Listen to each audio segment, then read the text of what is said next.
Welcome.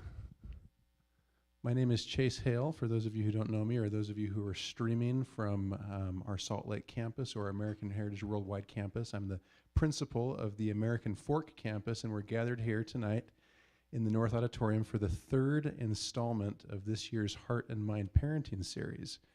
We're very excited to hear from Chris McKenna, who flew in today from Michigan to be here with us. You'll learn a little bit more about him. I'll have somebody else introduce him for a minute, but just one more little invite for this group. If you really enjoy what you hear tonight and you want to hear more, there's two opportunities. Chris has given us some permissions with some specific time frames attached to them on the recording for tonight's events, and we'll make that available in a forthcoming school-wide email. Also, Chris is going to come and give a little bit different presentation tomorrow to our middle school students here in this room, starting at 8:40 a.m. And of course, parents are welcome to come and join for that. There will be limited seating, but we don't expect lots and lots of you to show up, so we just blanket invite everybody. One last thing I'll mention that I'm very excited about, with Chris coming all the way out here from Michigan, we tried to pack in and squeeze in as much goodness as we could get from him.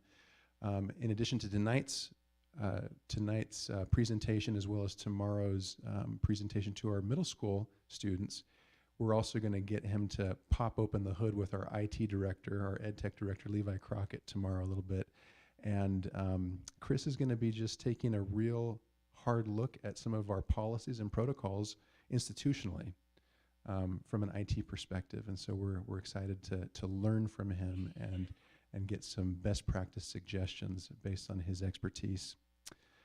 I want to thank our parent service organization, who has been, of course, again, all of you are part of that, but the board, the leadership of the PSO has been very instrumental in partnering with administration in this Heart and Mind Parenting Series, and have again, in addition to helping to promote it through their communications channels, they have also set up a little refreshment table outside in the hopes that many of you will want to linger longer, talk, share ideas, and just develop friendships, right? We're here for community. There's so much that we have in common, so much that we can share and learn from each other. So we hope that you do linger longer if you can.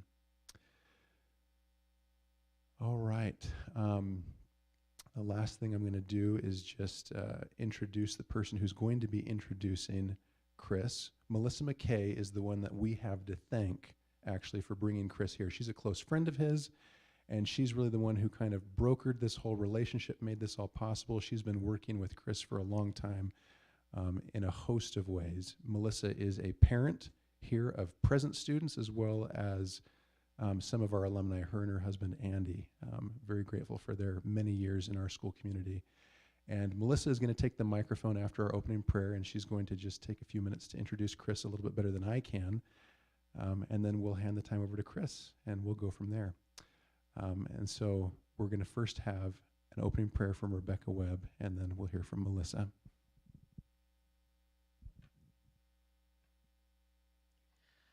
Our dear Father in heaven, we are so grateful today to be here and to rub shoulders with some amazing parents that are working hard to raise amazing kids, and we're grateful for this school and for our presenter and those that have made it possible for him to be here. And we're excited to learn and find new ways to do things. And we pray for Thy Spirit to be with us as we come up with ideas to protect our kids and prepare them for this world. And we're grateful to Thee, and we say these things in the name of Jesus Christ. Amen. Okay, it is my great honor to introduce my friend, Chris McKenna. I have known Chris for over 5 years and have had the opportunity to work with him on various child safety projects. Chris is the founder of Protect Young Eyes, a digital safety company.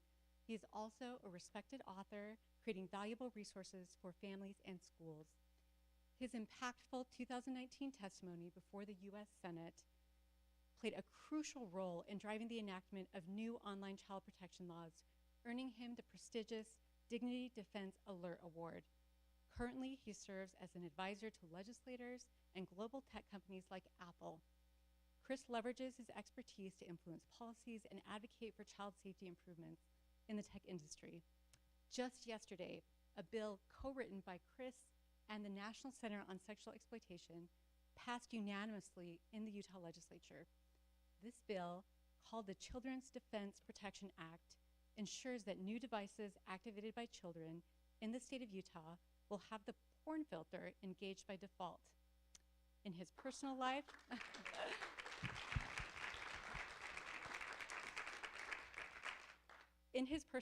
Chris is happily married to his wife of over 20 years, Andrea, and cherishes family road trips, connecting with nature, running, and savoring his sweet tooth with candy. A devoted father, Chris takes pride in his role as a parent to 4 children.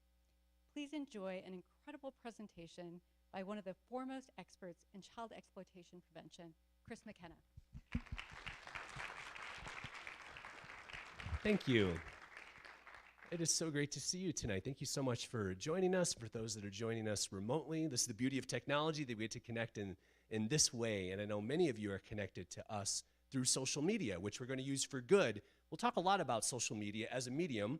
It does have some good purposes by allowing us to share information with many of you. So thank you so much. Hopefully you all received a note guide. You've got, even here in this great auditorium, the ability to have something to write on.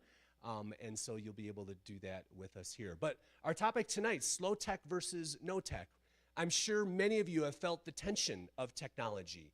It's here, what do we do with it? And at the same time, you wish it wasn't here, and you wish you didn't have to do anything with it. Anybody agree with me on that, right? Can I get an amen, right? Can we, right? So I know that tension. I feel that tension. And we're not going to solve all of that tonight. I'm going to share a lot of principles that I hope you can take home and apply. I don't know all of your family's situations, but whether your children are 4 or 14 or somewhere in the middle or above that, hopefully a few of these principles you'll be able to apply and use. I mean, like right away. We pride ourselves on being an organization that lets families like yours do very practical things that you'll hopefully be able to implement even before the weekend, all right? Sometimes being a parent in the digital world feels a little bit like this, doesn't it? This is a bit of a well-known meme that I'm fine, just have your, whatever warm thing you want to drink in the morning, tea or whatever it is. And we could probably name some of those flames up there. That's the Twitter/X flame. That's TikTok, right? Kind of burning all around us all of the time. My hope is that because of a few things that we'll share here tonight, you'll feel a little less like that. You'll feel more empowered. Now, I am A-okay if you have your phones out during this time. I know that feels a little strange. You're like, wait, he's the internet safety guy. I don't want him to know that I check my internet or my social media. No, that's good. If you want to take a picture of a slide, if you wanted to send it to somebody, that's great. If it could help them, that's great. If you want to share it on social media, that's great. Just tag Protect Young Eyes. That's free marketing. I love that, right? So share. And some people I know, they need to take a picture of something to remember it. That's totally fine with me. So if you need to have your phone out, great. In fact, there will be some QR codes that I'll want you to have your phone out to scan to take you directly to a blog post or something that might be helpful, all right? If you're not familiar with us, just a little bit about what we do and why we do it. We know that parents, grandparents, professionals are often afraid of what kids will run into online, right? Yeah, is that correct, right? You feel that? So what do? We do at Protect Young Eyes research, education, and advocacy to give families practical solutions. I want it to be practical. This is a really horrible way to start off an internet safety presentation, but I'm not a tech guy. You're like, why am I here? Like, if you were to look at my degree is in accounting. Boring, right? No, not really.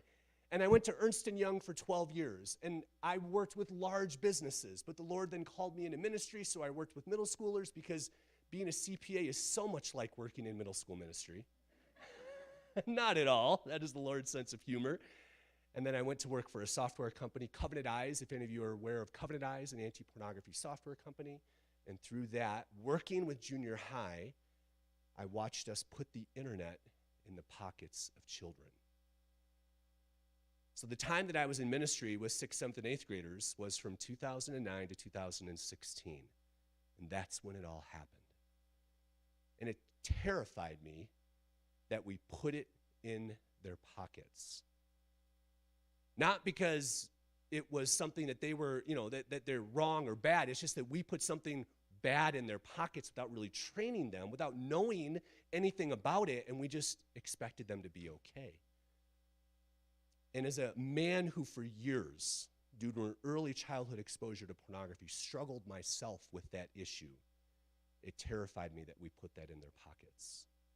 So Protect Young Eyes simply grew out of a desire to help, a small closed Facebook group that led to the launching of a website that led to where we are today. Hundreds of presentations all over the world with a team that does this. I've got Michelle doing the same thing at a church in Michigan, and Nate was talking to students today during the day. We want to help with as much practical information as possible so that you have a family that is prepared, balanced, and protected online. Those are words that are really important to us that we hope describe a little bit more of how you feel when you walk out of here. So as you heard from Melissa, this is my family here. Andrea and I will celebrate 25 years of marriage at the end of November. I got 4 kiddos, 1 in college, and I have 3 middle school boys.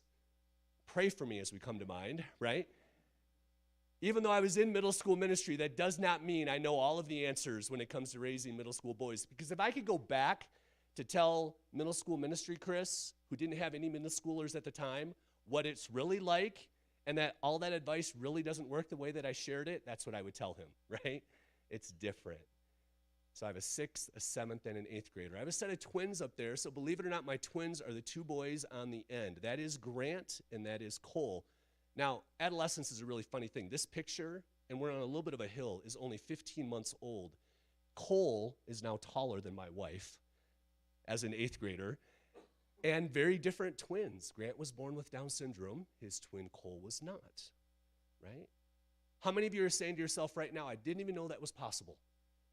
Good. I say that to myself twice a day still, 14 years later, right? And then 19 months later, we had Blake. So we had 3 boys under 2, which was not on my bucket list. That was not.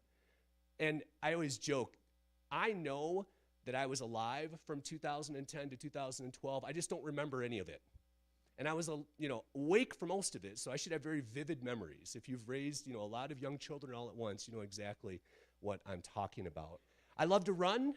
As you heard in my bio, I love to run. Not as much time for it now, but I've done some big, long relays. This was the 200-mile relay, actually up in Oregon, the Hood to Coast, the largest relay in the country, 900 teams. You start at the top of Mount Hood, and you run relay style, 28 hours all the way out to the Pacific Ocean. Now, my team captain, Matt, who's a friend of mine that I go to church with, he was so excited because he found a place for us to stay the night before the race that was really, really close. What he didn't tell us was anything about the place. Now, how many of you have seen the movie The Shining with Jack Nicholson? You've seen that. It's kind of a scary, right? The hotel in The Shining is the Timberline Lodge, and that's where we stayed. You can't see it, but that's what's off to the side here, and that was the hotel we stayed in the night before the race. I didn't sleep very well that night. Let's just say it was a horrible night's sleep, but it's something that I enjoy doing. And what motivates us at Protect Young Eyes is a quote like this, and there are many of them, but this is one that really stands out to me from Dietrich Bonhoeffer. He said, "The test of the morality of a society is what it does for its children." I just have this intense, divine heartburn, we'll call it, for the safety and the protection of children during this unique developmental time. And I think we all have a duty of care that is unique when it comes to our young people, right? You feel it, right? And so I want to make sure that we have tools in our digital tool belts as parents and as caregivers that can help those young people get the most out of this one precious childhood. Now, I want to share with you just a bit of scripture here just to get us sort of out of the gate here from Deuteronomy 6, 5 through 9. And these are verses that I'm sure many of you are familiar with. This is back when the Israelites are wandering through the desert, complaining as they often did. And contextually here, what's going on is they're asking Moses for help on how to teach children about God, how to share what they know about our Heavenly Father. And these were the instructions that were given for parents then to teach their children in the ways of the Lord, how to know about God. And I think they're really fascinating when you see them through the lens of technology. So just to read them, it says, "And you shall love the Lord your God with all your heart, with all your soul, and with all your might." Right? These are words that I'm sure we're very familiar with. "And these words that I command you today shall be on your heart. You shall teach them diligently to your children. You shall talk of them when you sit in your house, and when you walk by the way, and when you lie down, and when you rise. You shall bind them as a sign on your hand, and they shall be as frontlets between your eyes. You shall write them on the doorposts of your house and on your gates." And our Jewish brothers and sisters took these verses very seriously. If you go to Israel, you will see in the doors, in the hinges, scripture shoved in the hinges. Now, what do you notice about these instructions? This is audience participation time. What do you notice about these instructions? What stands out to you about them? And what was said to teach them about God? What stands out to you? Yes, in the middle.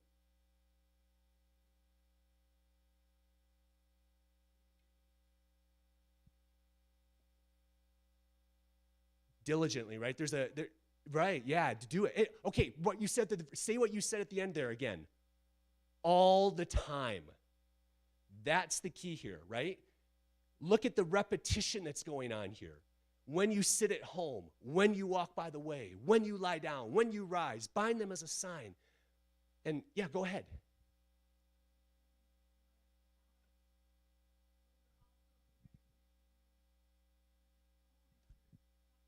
Yes, that's exactly it. Right. And that's what stood out to me. It was 2 summers ago when I came upon these verses. And what stuck out to me is it's as if TikTok knows scripture. Right? Read them through the lens of technology, right? You shall teach them diligently to your children. You shall talk of them when you sit in your house, when they're on their devices. When you walk by the way, and you could say diligently is a lot like an algorithm, right? When you walk by the way, on their devices. When you lie down, because we use our phones before we go to bed. When you rise, because we use our phones as our alarm clock. Bind them as a sign on your hand, right? It's almost as if technology has figured out how to get as much of our time and precious attention as possible. It's the same exact ways that the Lord instructs us to make sure that our children know his ways.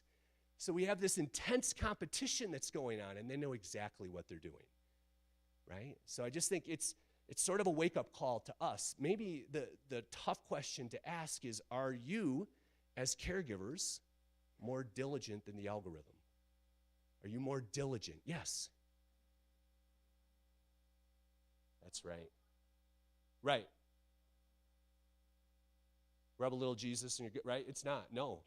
Diligent. You picked up on those words and the repetition. This is one of the most intelligent audiences I've ever had. You picked up on all those things right away. This is fabulous, right? But I think it's a bit of a wake-up call for us, right? There's nothing new. Technology is new, but their techniques are not, because they're based on our brains. So yes, we guide and pray and beg for the heart of our children. And we'll talk about all those things, but I don't want us to forget very practical things that we can do. So a practical thing that you can do right now, this is a get out your phone kind of moment, right? Because after tonight, things are going to change. I could have done this presentation with you 12 months ago. We wouldn't even known what the phrase chat GPT was at that time, right? Things change. And so to stay up to date, about every 3 weeks or so, we send out a newsletter called The Download. Now this QR code, I'll get my big head out of the way here. This QR code, if you scan it with the camera there on your phone, should take you to a little mini landing page. And everybody watching online, it's also on the back of the note guide that you have here in the auditorium. Those online, you should do the same thing, should have the same result. And you can put your email address in there, and then you'll start to receive updates when we're doing our research and join tens of thousands of other families all over the world who already get that, okay? It's one way to stay up to date. Did that work for everybody? Good. It's also on the back of your note guide as one of the QR codes that are back there, okay? One of the questions that we get, just to start us off here, is this. Chris, what's the right age for a child to have a smartphone? What about social media? That's a common question. So I want to get just a couple of answers to basic questions out of the way before we get into some practical ways that I think we can balance this slow versus no. How do we find that balance there? But let's just start off by answering a couple of questions. These are common questions. And I actually think that this one maybe isn't the right question. Instead, I want us to ask this one. What digital decisions give my child the best chance at having the most fulfilling childhood? As you're trying to find that balance between what you allow and what you don't, I want us to ask a different question, a more nuanced question, like the one on the screen. Because sometimes the answer to this question is going to be no, that based on what you know about your child, the best way for them to experience the most fulfilling childhood is to not allow them to have a certain thing. And you as a parent know them best and can make that decision. But you've got to know your child to know when to allow, while also still allowing them to get the most out of this one precious childhood. We know that because of development, children respond to technologies in different ways. And because of what we'll get to in just a minute, I'm just going to put our position out there right away. At Protect Young Eyes, we believe kids should wait until high school to get a smartphone. Convince me why a junior high student needs to carry the internet with them. Prove it to me. Why their life is better by having social media and unlimited access to 100 million people in their pocket all the time. Now, there may be some exceptions to that when it comes to certain apps that are dealing with health, right? Maybe a child who has diabetes or certain helps educationally. I get that. But setting aside those like 1% kind of situations, scientifically, neurologically, I just think we wait as long as possible. And same thing with social media. In fact, we go as far as saying at Protect Young Eyes this phrase here, that no middle school child is a better version of themselves emotionally, spiritually, or relationally because of the presence of social media in their life. As somebody who used to work with middle school all the time, trust me when I tell you, middle school has enough drama. Does it need any help? Does it need any help? Yes, you got your hand up there.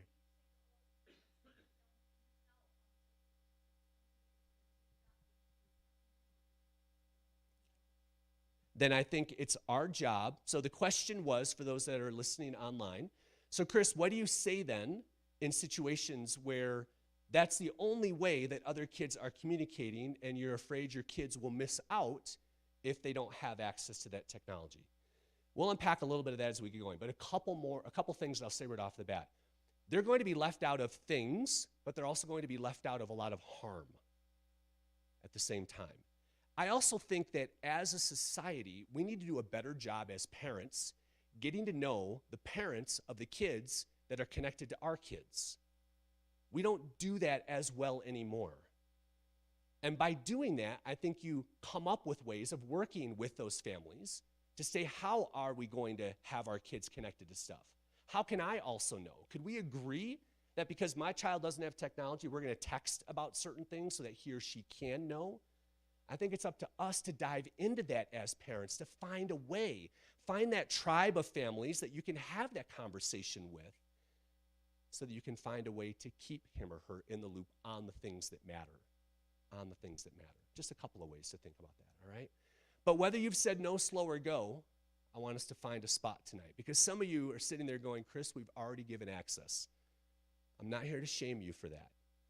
If you've already said yes, you can have technology. Here's what everyone in the room, in fact, I want you to make a pledge with me right now. None of you in the room is permitted to go home after this presentation and smash your child's iPhone.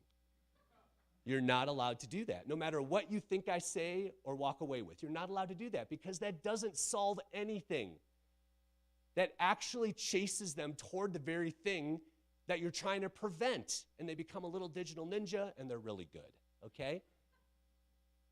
If you've said go, and you're sitting here going, whoa, maybe I said go too soon, then you've got to press into the relational side of this and find a way to be involved in a way that they know that you're safe, that you approach them with humility and say, you know what, honey, maybe I didn't do a great job of preparing you for this. I feel like I probably gave it to you too soon. But that's not your fault, that's mine.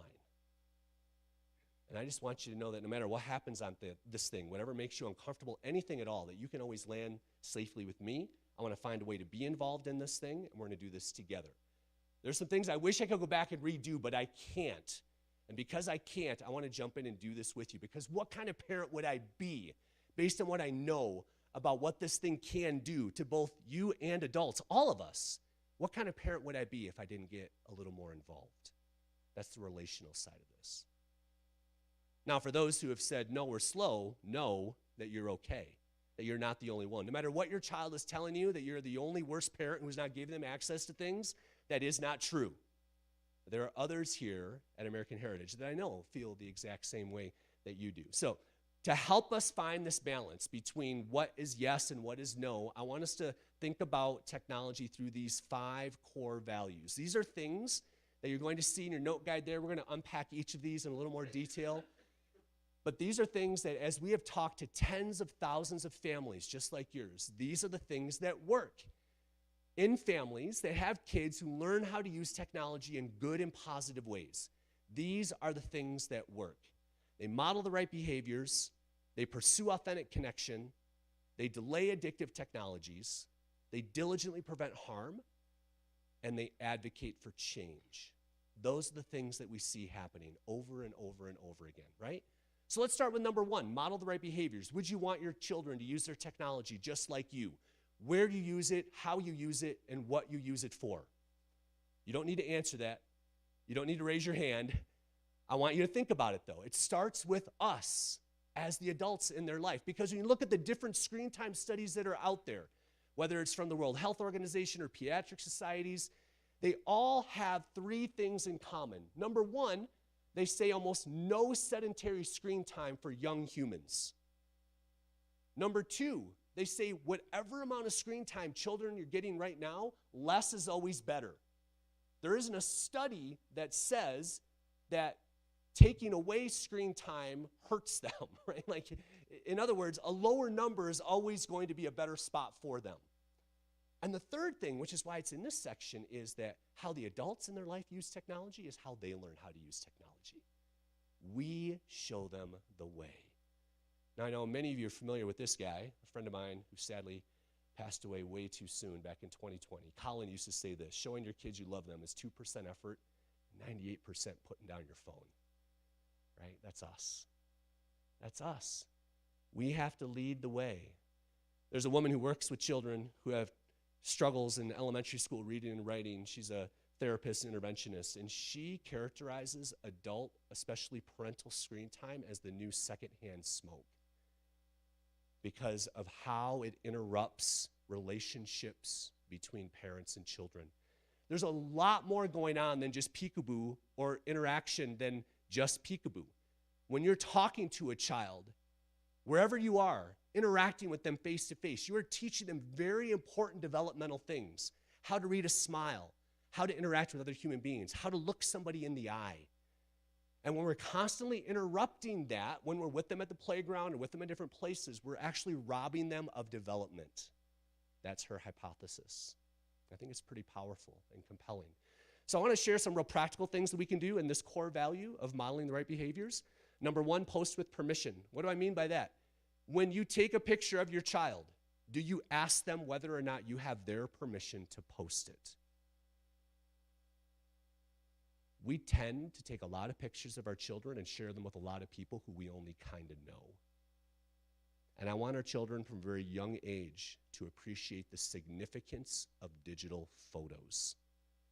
That especially with AI technology today that can take any picture and do anything with it to anyone, anytime, digital photos have never been more valuable or vulnerable.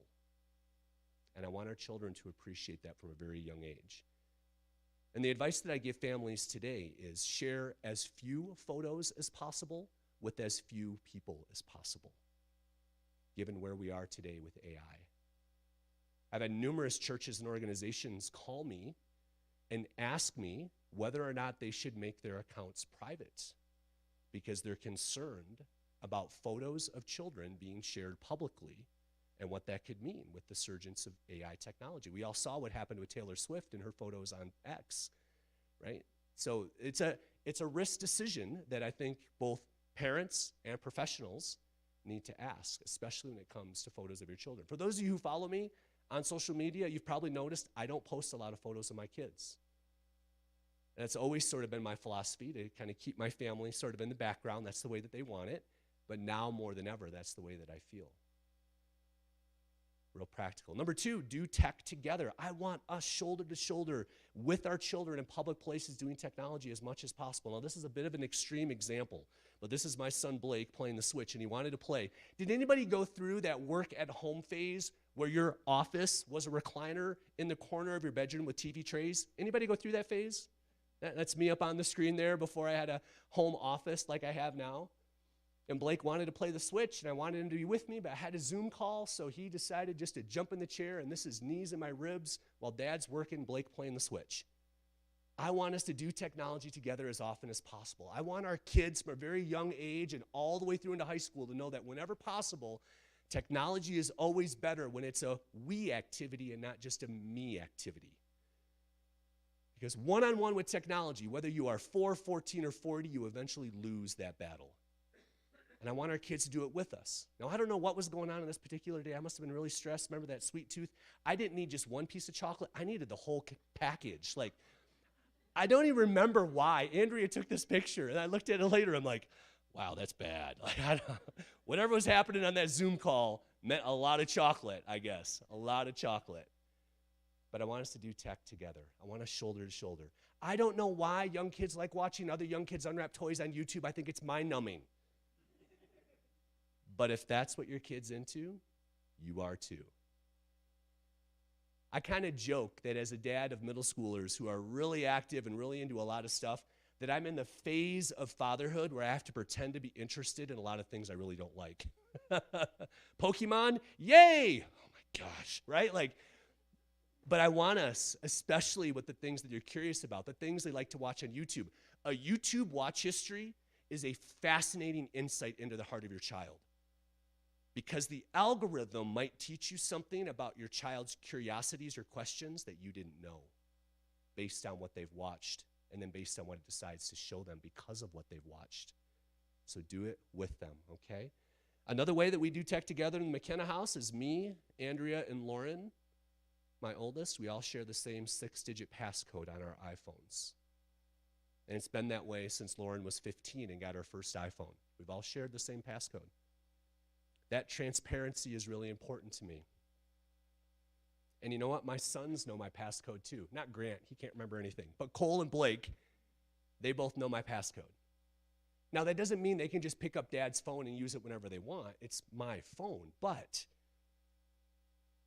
as a father who used to struggle with pornography, it's really important to me as a gesture of transparency that when Cole comes into my office, he plays the guitar, and he says, Dad, I need to look up some chords for Red Hot Chili Peppers, which, as a Gen X dad, kind of warms my heart.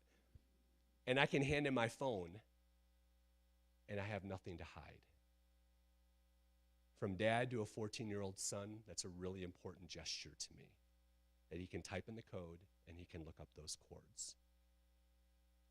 Now, sometimes I get a little bit of pushback from parents who say, well, Chris, it's my phone. I just want them picking them up and using it. Okay, I get that. There are still rules around it. Or, Chris, I'm a parent. I do things on my phone. You know, my kids don't need to be looking at it. Okay. Here's my stance on that. If you consistently use your device as an adult in a way that it could harm the non-adults in your house, I believe that runs a risk of doing them harm. I've had way too many parents tell me that their child was exposed to something because they got on mom or dad's phone and it didn't have a filter and they didn't know they could get to it.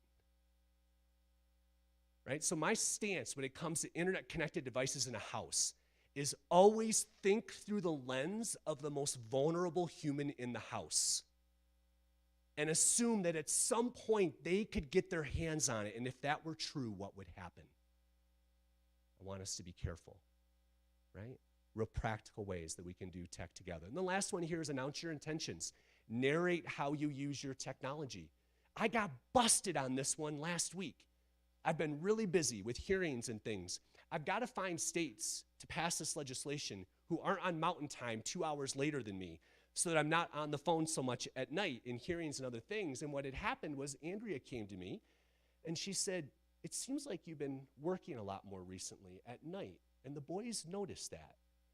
And what happened was, after I get done with some of the work that we were doing with Senator Weiler and others, I just checked the news and other things. I wasn't working, but my boys didn't know the difference between when I was on my phone doing work things and when I was just checking the weather or other things.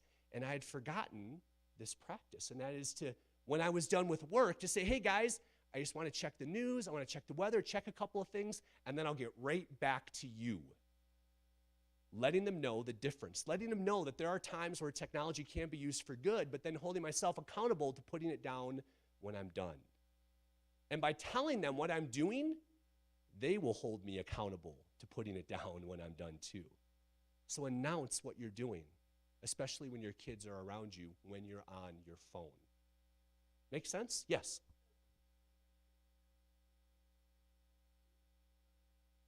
Could be. Yeah, that could be.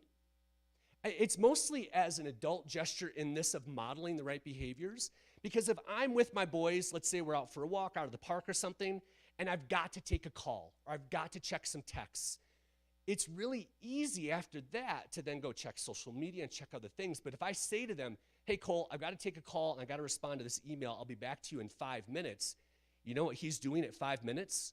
He's telling me to put my phone down, which is good accountability for me. So it's telling him what I'm doing and then holding myself accountable for sticking to it, so I don't then shift to other things. More for us, okay?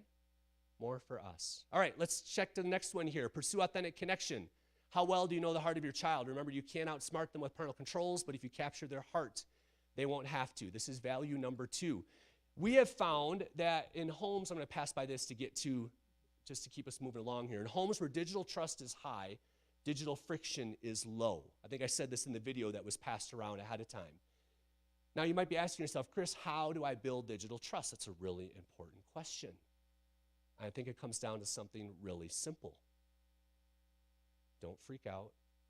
Don't freak out. Don't freak out. Don't freak out. Stay calm. The best way to build trust with your children is to stay calm when things happen, whether in the digital world or in the real world. I want all of you in the room to accept the reality right now that if you give your child something that's connected to the internet, they will eventually make a mistake on it. I guarantee it. So now that you've all accepted that, when it happens, it shouldn't surprise you. Respond with calm. What if when your child makes a mistake on some kind of digital device, at the end of that situation with them, you actually have more trust than when you began because of how you respond, with calm. Maybe some candor, but with calm. Because what I have found and worked with young people for decades is that when they have been discovered, when something is wrong, right, they often know it's wrong. They need to know the answer to 2 questions almost immediately. Number 1, am I going to be okay? And number 2, are you still okay with me? And you can actually build a bridge of digital trust with your child, even in the midst of that hard situation, just by staying calm. Your child has never become a better, more obedient version of themselves because of your anger. Stay calm. So that means we need to embrace certain realities. That means we need to be educated on certain hard topics, because I want your child to know beyond any doubt that he or she can land softly with you. Even in the midst of difficult situations like pornography, which is why I'm going to put this QR code up here, this is one of those issues that often causes us to not be calm. So I want us to be educated on this topic and to learn why is it that young people sometimes struggle with the topic of pornography. Because when you understand the issue, I think you have a better chance of reacting with calm when it happens. Again, the chances of your child at some point running into something that you don't want them to see or doing something that you don't want them to do on something connected to the internet, it's going to happen. So I want you to read about this issue, understand why is it neurologically such a difficult issue for especially young people with their brains where they are in their unique stage of development, and I think you have a better chance of responding calmly, okay? Because I get this question all the time, Chris, what's the right age to talk to my kids about pornography? Go ahead on your note guide right now. I want you to write down an age. What's the right age? Go ahead. You've got a note guide. Write down a number. What do you think is the right age to talk about this topic? Now, some of you follow me, so this isn't fair. You know where I'm going with this. What I usually do with an audience is when it comes to this topic, I have them write down a number, and then I tell them to cross it off and subtract 2, and that's probably the right number. I almost never have to convince a family to have the conversation younger. It's almost always they wait too long. So what I'll say to families is, I don't know you and I don't know your family, but if you wait until you're ready, it's too late. I don't know you and I don't know your family, but they're ready before you are, so get it done. I don't know you and I don't know your family, and I don't know what the situation is here, but if your child rides a school bus, even if they're 6, they need to know the word. Because I guarantee other kids on that bus are going to say it at some point. It just happens. So I want us to approach it before they do, which means we say things like this, 10 before 10. Have 10 solid conversations about pornography before age 10. Now, for some of you, when I say that, you're like, oh, darn, she's 9. What do I do? No, you don't go home, strap into a chair, and say the word 9 times. That doesn't work. That doesn't check the box, all right? And I think you would be surprised at what qualifies as a porn talk. I think you'd be surprised. You could be driving to school. You could come up to a stoplight. You could turn down the radio. You could say to your son or daughter, hey, if you ever see anything on anything connected to the internet that bothers you, makes you uncomfortable, gives you that funny feeling, you don't understand it, I just want you to know that I will never be mad when you tell me about that thing. Turn up the radio and keep driving. That's a porn talk. And you never said the word. But the door is open. And that's really, really important. So I want us to have that conversation frequently and often with our kiddos. So again, we've written about this. If you want ideas as to how to have that conversation, I share all kinds of stories in this blog post from our own experience, conversations that I had with my own sons, conversations that others shared with me that they had with their kids, how to have a conversation about this topic with a 5-year-old without saying the word and still preparing your child when something happens. It's all in this post. All right? Very good. I'm going to just play this. You'll be able to hear it. This is an example of a reel. We share these all the time out on social media. This gives you a little 90-second tip. So follow us out on Facebook and Instagram. You'll get more of these, but this unpacks a little bit more this idea of dripping in these conversations over time. At Protect Young Eyes, one of the things that we say is 10 before 10. I want 10 porn talks before a kid turns 10. Now, sometimes parents freeze or freak when they hear this, but you'd be surprised what qualifies for a porn talk. Friends, I want drips through their lives. I don't want a PowerPoint with research. I don't want you to drown them with a porn talk. I want it during car time, meal time, together time, or bedtime, car time. You're going down the road. Honey, if you ever see anything that makes you uncomfortable, naked people on the internet, that's called pornography. You can tell me. I'm safe. That's a porn talk. You could be in the kitchen stirring food. They don't even have to be looking at you. Guys, if you ever see anything that makes you uncomfortable, that little funny feeling in your belly, if you ever see it, you'll never freak me out. You'll never be in trouble by telling me. Friends, that's a porn talk. You're tucking them in at night. Just say, honey, have you ever seen anything uncomfortable? Something that bothers you on a screen, a Chromebook, a tablet, even while doing homework. Listen for their response. That's a porn talk. Friends, if they're not rolling their eyes, you're not doing it enough. 10 before 10. That's a porn talk. That's something that we say. If they're not finishing your sentences and rolling their eyes when you say certain things, then you haven't said it enough. It goes back to that Deuteronomy verse, right? Over and over and diligently and over again. Other practical things in this value of pursuing authentic connection: be curious, not condemning, practice, practice, practice, and Google Me. The very first one is just a mindset. I want us to be curious, especially when our kids stumble. Be curious about what they did and why they did it, instead of condemning. They already know they've done something wrong. But through curiosity, you can discover how they got there, and maybe you'll have a better chance of preventing it the next time. Be curious. Number 2, practice, practice, practice. It's one thing to say to a kid, hey, if you see something unusual, I want you to tell me about it. But that's way too abstract for young brains. I want us to actually practice what that looks like. Now, one of the things that we say, especially to youngers, is we tell them to put it down and tell someone. These are phrases that we use with kindergartners, first and second graders when we do these talks with them. Put it down and tell someone. But we want parents to actually put that into practice. Set your kid at a counter with a Chromebook and say, all right, honey, here's what's going to happen.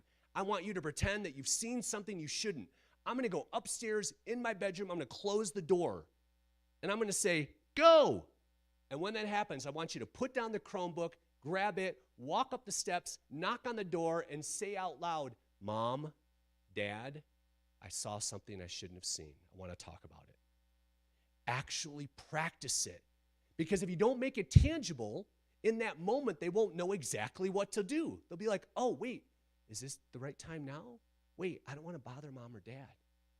They're not here, right? So I want them to know as tangibly as possible what to do. And the last one up there is Google Me. To remind your kids, because they talk and they share all kinds of things at school. Kids hear things. The last thing I want is childhood curiosity being weaponized by technology. Remind them, but when they hear something that they don't know, to Google you. I drop my son Cole off every summer at Boy Scout camp up in the woods for 8 days, where I'm leaving him with 300 to 400 other tween and teen boys out in the woods for a week. What could possibly go wrong, right? And when I drop him off, I say to him, Cole, I guarantee at some point this week, you are going to hear something that we have not talked about. And when I pick you up on Sunday, I'm going to ask you if you need to Google me. Google me. And when I tuck Blake in at night, every once in a while I'll just say to him, hey, Blake, you need to Google me about anything? Something you've heard, something you don't know? So I want them to come to me first, okay? Core value number 3 is to delay all addictive technology. After 8 years of talking to parents about these critical issues, I've never heard someone say, I messed up.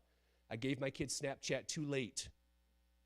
Never heard that, right? So in this slow or no, we're all about the slow when it comes to social media, and in some cases, no.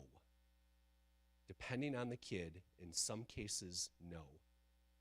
Because back at the beginning, I told you that I believe we should wait until at least age 16. There are some 16-year-olds who are not ready for social media. There are some of us who struggle with the pressures of social media,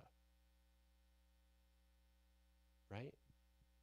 And that's all because of neurology. We have a brain with 3 different functional areas. Now, it's not as if I were to open up your head, I would see 3 parts of your brain, but I would see 3 functional areas that look like this. The reptilian part of your brain, regulatory, hunger, hormones, asking the very important question of, am I safe?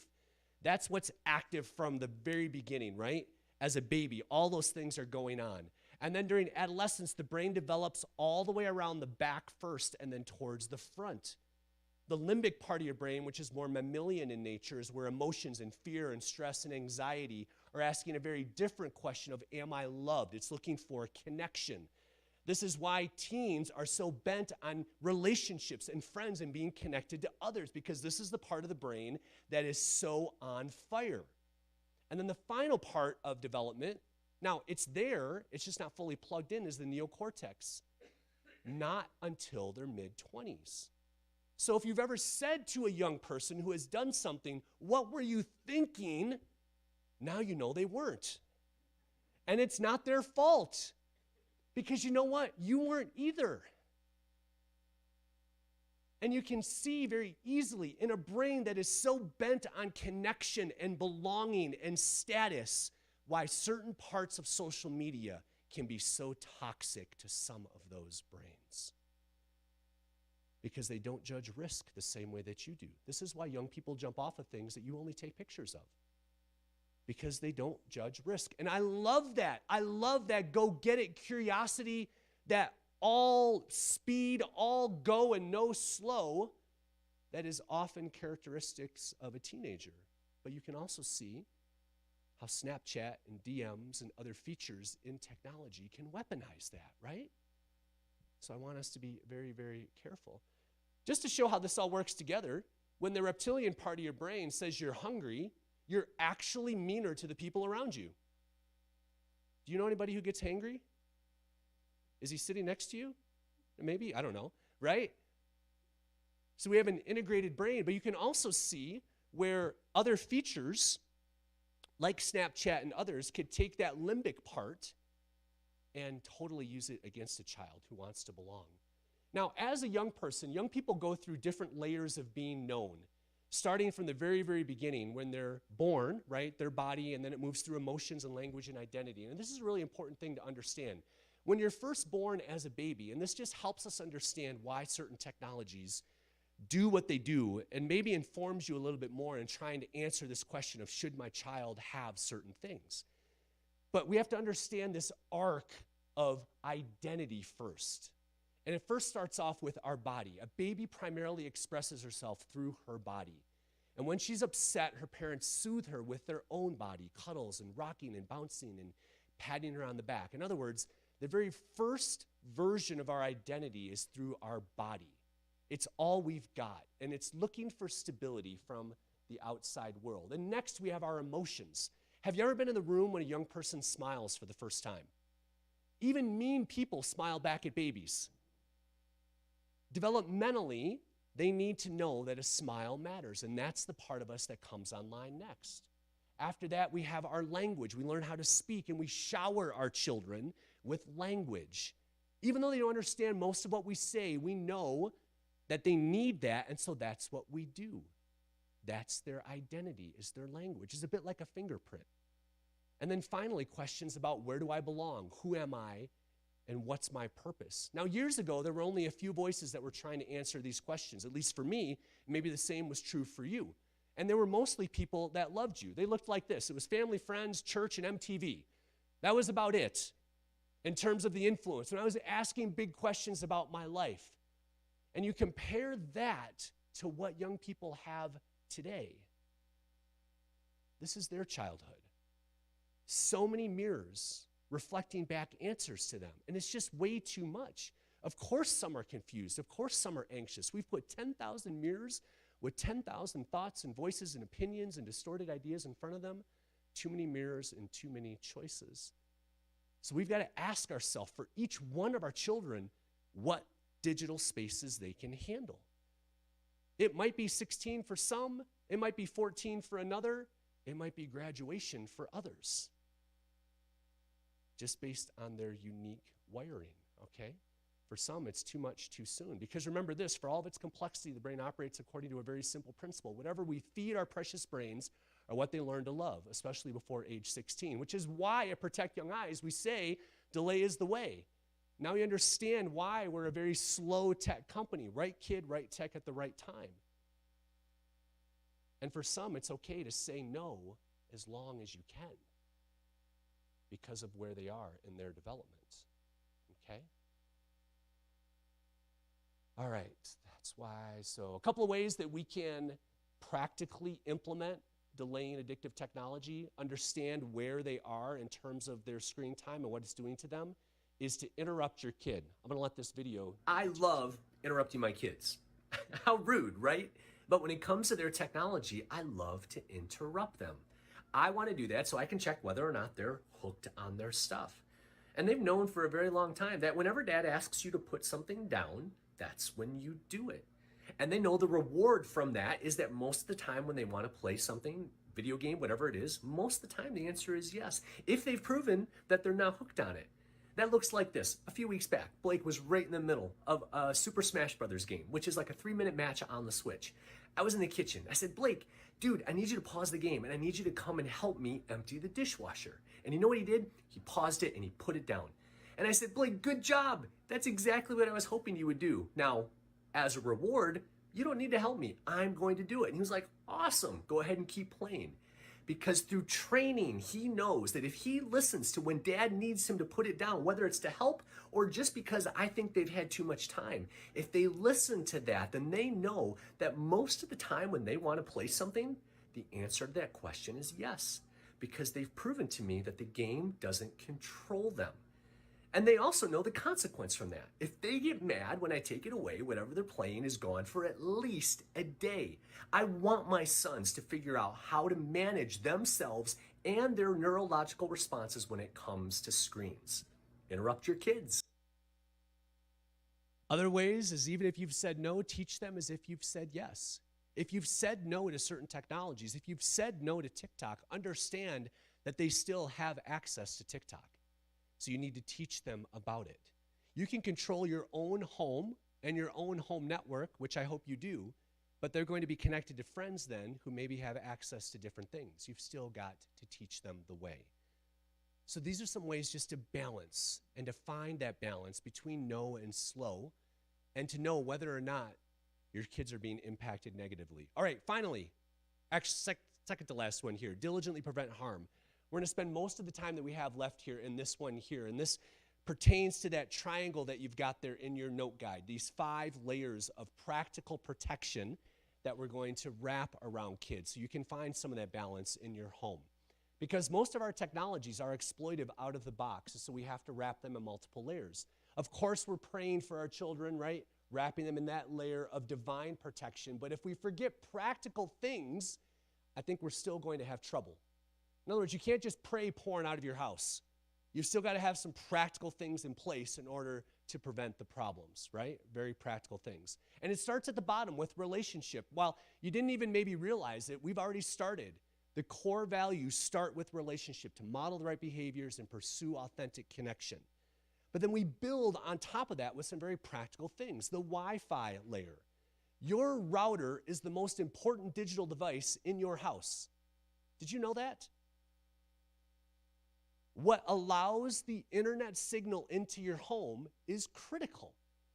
Go home and hug your router. I know that's weird. Actually, I had a dad after a presentation. He said that to his wife when he got home, and his daughter hugged the router, and he took a picture and sent it to me. I thought it was a little weird, but anyway. It's a really important digital device. Think of how many things are connected to your router at home. I know there's data plans. We'll get to that in just a minute.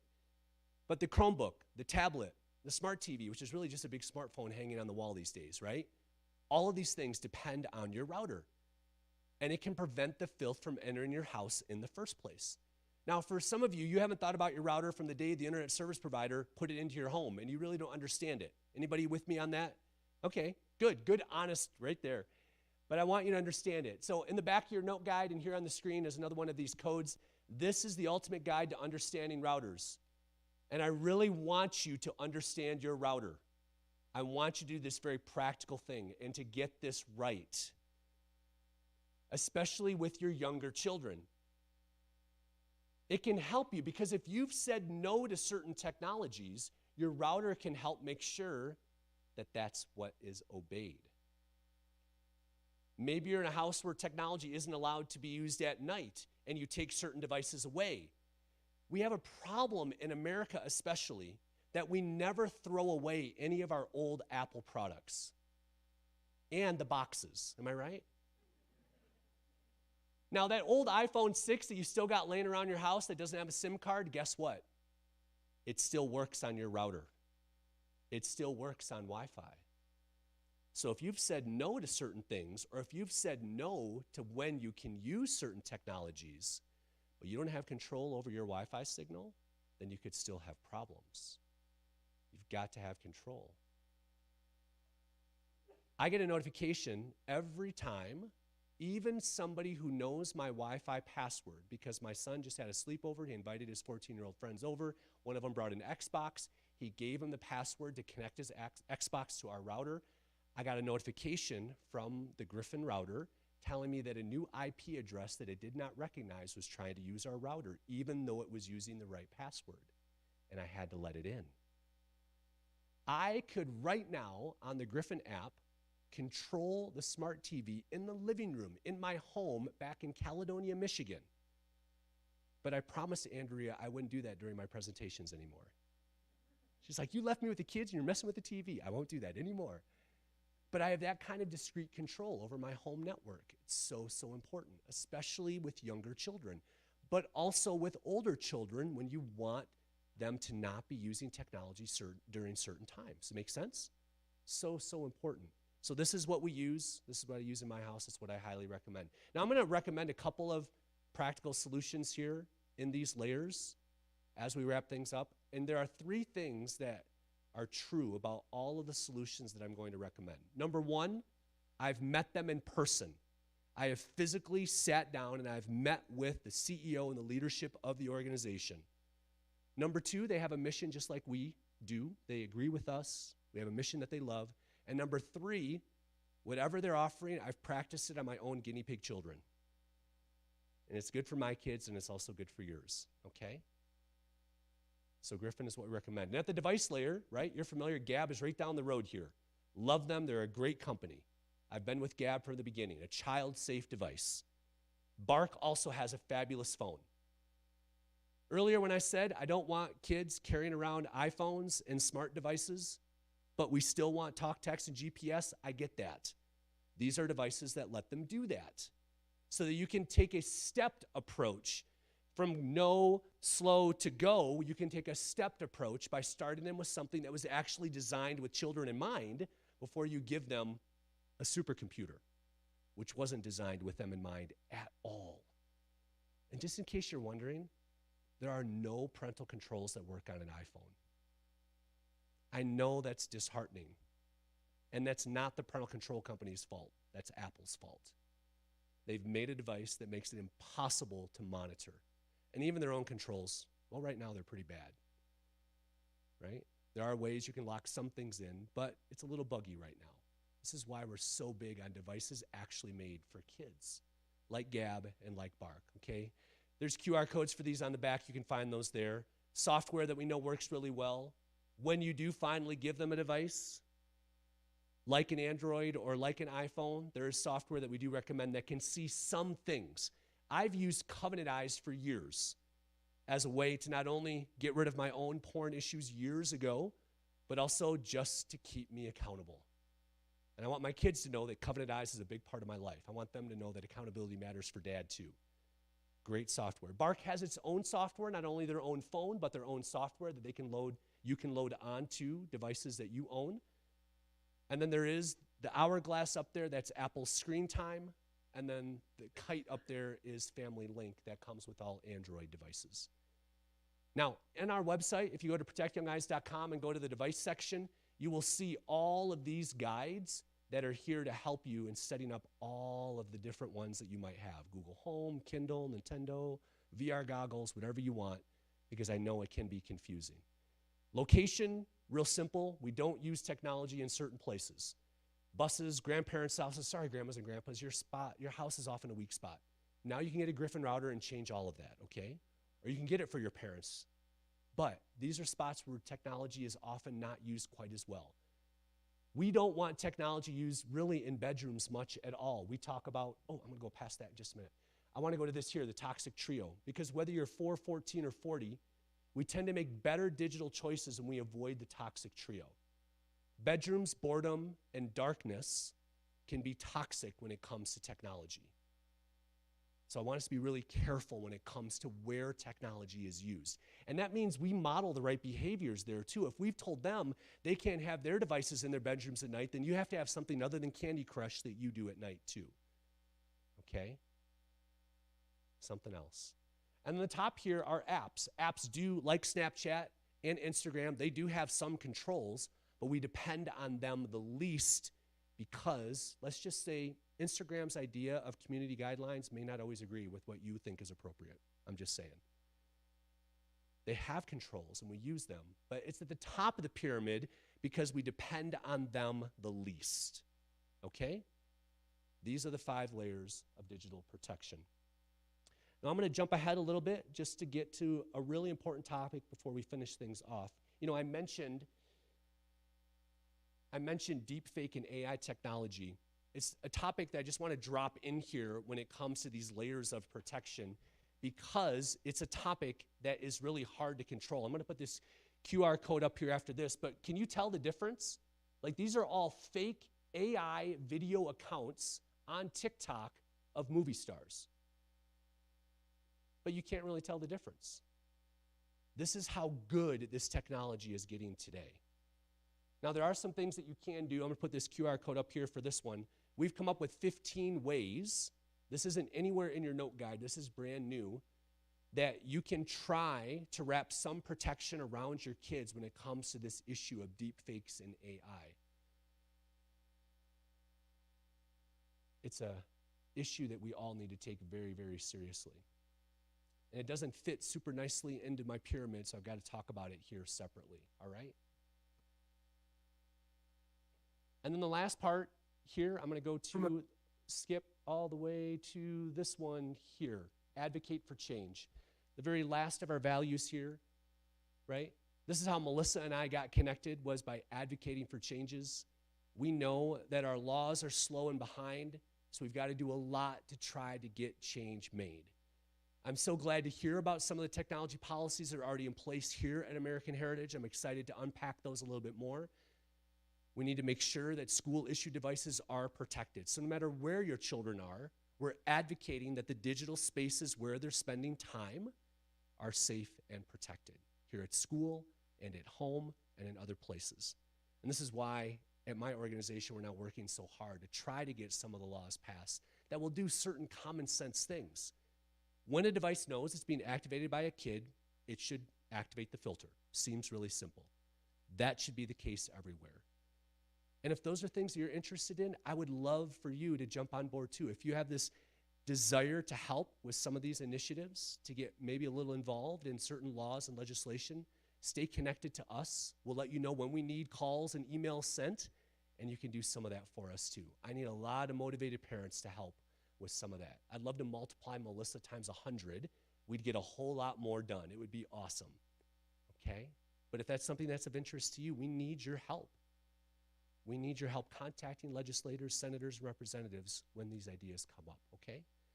So friends, those are the 5 parts. These are the things that we've noticed, these core values, where you can find that balance between what's good for your kids. You know them best, right? I can't tell you what's exactly right for your kids, but hopefully by knowing a little bit more about what's going on neurologically, what's going on with the technology, what some of the risks are, that you can make some of those decisions for yourself. Now we got a few minutes here at the end. I would love to know if there are any questions that you have. And I'm going to repeat them back so that people online can hear what you're saying. Go ahead.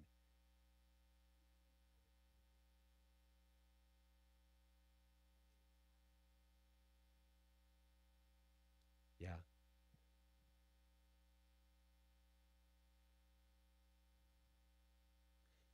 So the question is, what to do with adult children? And you're being given the recommendation that it's time to turn off the filters to let him experience some things on his own. Well, number one, you know your kid best, right? And I would argue that whether you're 14 or 40, there should always be a filter on our phones. We're always better keeping that filth and some of that away from us. So at that age, what I would encourage is looking for as much co-ownership as possible, coming up with ideas together. What are some things that you could have him make decisions on, and what are some things that you believe are non-negotiable, right? I would say that even at age 18, there should be some software on the device, right? Even as an adult parent, there should be software on our devices. That's why using Covenant Eyes is such a good idea for me, because that's something you can give a graduating son or daughter and say, this is good for me and it's good for you. We're going to hold each other accountable on this. Covenant Eyes does monitor some parts of iPhones, and it can help just a little bit, just enough. It's about maintaining that relationship and that connection more than anything by both using it together that I think is so important. But I don't ascribe to the idea that it all just needs to be turned off. That's not good for any of us to have that kind of access instantly. Just some thoughts. Yes, hi.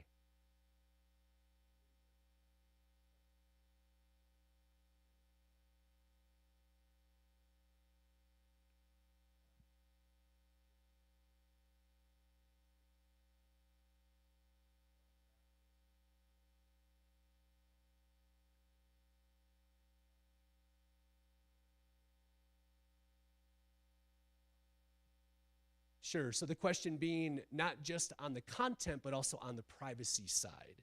So Griffin does have some privacy settings that you can enable on your own home network. When it comes to the devices themselves, it's a really frustrating exercise going through the settings and toggling all the things that you want in the way that I'm sure it sounds like you've probably done some of that, correct? Now, you said on an iPhone and an Android, are you saying that you believe that those devices still are sharing way too much, and so that's a bit of a struggle for you and your family to figure out what to do with that? The deal where you feel like you just talked about something and now you're seeing those same things on Google, right? Anybody had that happen? Right? I mean, there's only so much that we can do before you have to make the decision of, well, I'm just going to get a light phone or something else. But at the end of the day, these will always share more than we want about us with more people than we want. That's just the reality of having an iPhone or an Android. I wish I had a better answer. These are the kinds of conversations that I think are helpful with children to let them know to be careful with what they share and who they share it with, right? But I don't know that we can stop all of it. Yeah, right next to you there.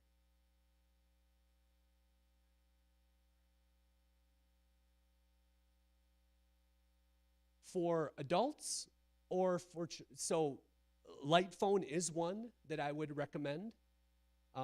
Wise phone, those are two that are out there now that are real slim down. They're more like grayscale kind of phones that only give you really basic functionality that have some good technology in them. Still great, still, talk, text, all those kinds of things for us. You can read books, it's a calendar, it's a map, those kinds of things. No social media, but you're going to avoid some of those privacy issues.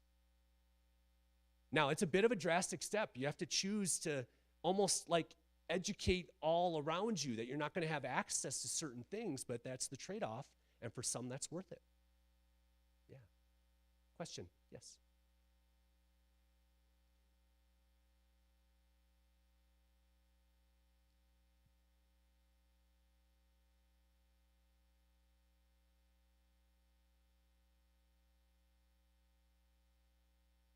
So the question is, am I familiar with Custodio? Yes, it's a software that sees some background information on an iPhone, about the same amount that, say, Bark does. So when I say that there are no parental controls that work on an iPhone, what I'm mostly referring to is there's nothing that can monitor Snapchat on an iPhone, nothing that can monitor Instagram, nothing that can monitor the apps that are most often used. They can provide some protection on the browsers and the search engines that are used and detect some background noise. But we all know that they're often spending 80% of their time, 90% of their time in those other spaces which are blind. The software is blind to those apps. So that's what I was referring to there. Custodio is good software. It's not on my list because I try to keep a really short list so it's not too overwhelming. But I have used it, and if it works for you, please continue using it. I would say it's great. You're welcome. Maybe one or two more, and then we have plenty of time to linger. Yes?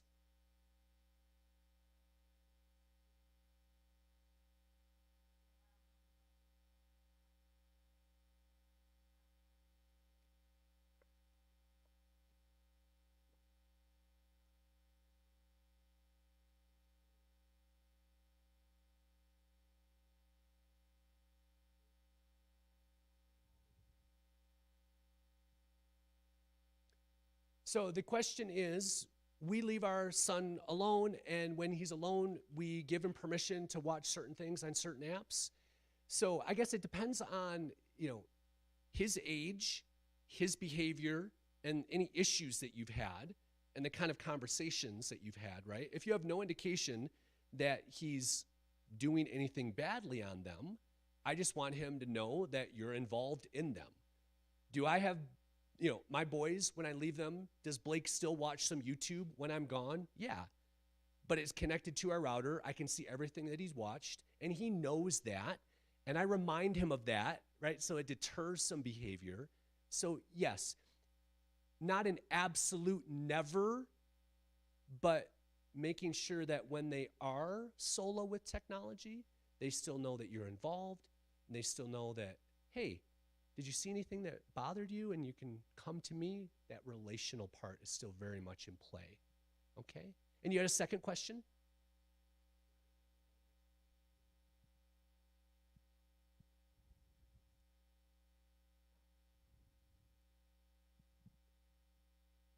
I love that.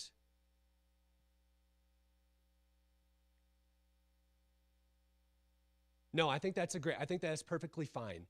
I'm more on the when they're older, right? And on the personal devices that are carried around personally, that. But when it comes to laptops, MacBooks, and devices that are maybe shared in a family that have a password on them, they got to come ask you for it.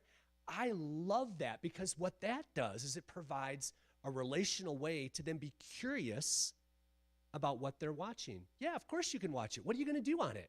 Oh, that's so cool. Here you go. And then later on, when you put them to bed, you can say, hey, did you enjoy watching that thing you were telling me about? And it creates that conversation that I think is so critical. So I love that step. I think that that's great. All right, friends, I'm going to pause right now with the public questions. I'm going to ask anyone else who has questions to come tackle me. I'm going to be here. I'm not going anywhere, but I want to make this an official time for us to get up and mingle a little bit, give Mr. Hale a chance to come up and officially dismiss us. But I'm going to hang out, and you can ask me any questions. I'll be up here. I'll come out there, and anything you want. But I just want you to know that as a community here at American Heritage, any questions that you've got, we are happy to answer them.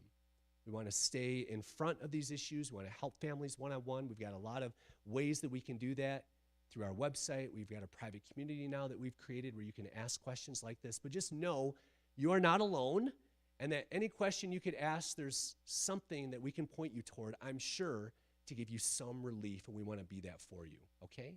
So, Mr. Hale, do you want to dismiss us? Yeah. Thank you so much, Chris. That was fantastic. Loved your use of scripture, loved your use of hope and positivity in all of this, and a real lack of fear. But I feel, and I think many others, I'm going to ask for a nod of heads. Do we feel a little bit more confident walking out tonight than we did when we came in?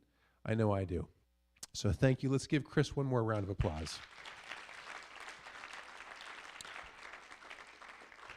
And again, we invite you to linger longer. Come up, talk to Chris, ask him questions, talk to each other, have some refreshments. Thank you again for coming tonight.